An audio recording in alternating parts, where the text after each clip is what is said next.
వనపర్తితో తనకున్న బంధం చాలా ప్రత్యేకమైనదన్నారు సీఎం రేవంత్ రెడ్డి. వనపర్తి బహిరంగ సభలో తనదైన శైలిలో విపక్షాలపై విరుచుకుపడ్డారు రేవంత్ రెడ్డి. అదే సమయంలో కాంగ్రెస్ పాలనలో జరిగిన అభివృద్ధిని మరోసారి ప్రజలకు వివరించారు.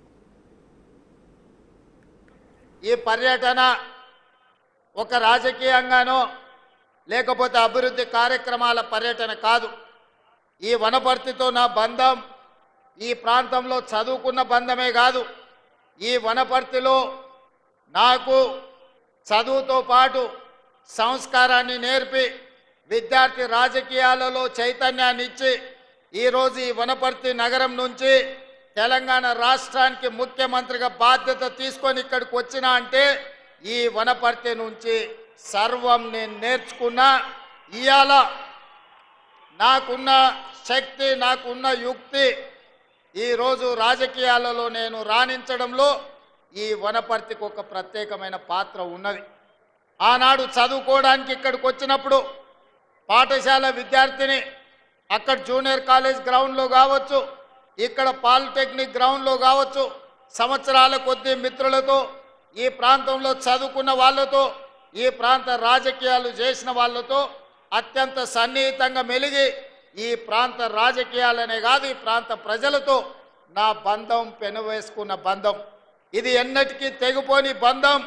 ఈ ప్రాంతంతో నాకున్న అనుబంధం నేను ఎంత ఎత్తుకు ఎదిగినా శాశ్వతంగా గుర్తుపెట్టుకొని ఈ వనపర్తి శాసనసభ నియోజకవర్గాన్ని, వనపర్తి పట్టణాన్ని అభివృద్ధి పదం వైపు నడిపించి వనపర్తి యొక్క ఆత్మ గౌరవాన్ని నిలబెట్టే విధంగా వనపర్తి ప్రభుత్వ పాఠశాలలో, వనపర్తి ప్రభుత్వ జూనియర్ కళాశాలలో చదువుకున్న విద్యార్థి ఈ తెలంగాణకే వన్నె తెచ్చిండు.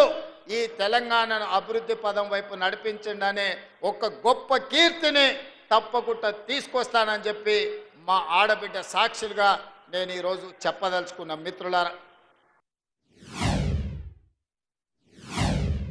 ఇక్కడ శాసనసభ్యుడిగా ఎన్నికైన వ్యక్తి వనపర్తి రాజకీయాలను కలుషితం చేసి అవినీతిమయం చేసి వనపర్తి అంటే కుళ్ళు కుతంత్రాలు కుట్రలకు ఒక వేదిక అన్నట్టుగా వనపర్తి రాజకీయాలను దెబ్బతీసి వనపర్తికి ఉన్న ఒక గొప్ప పేరును వారు దెబ్బతీయడం జరిగింది.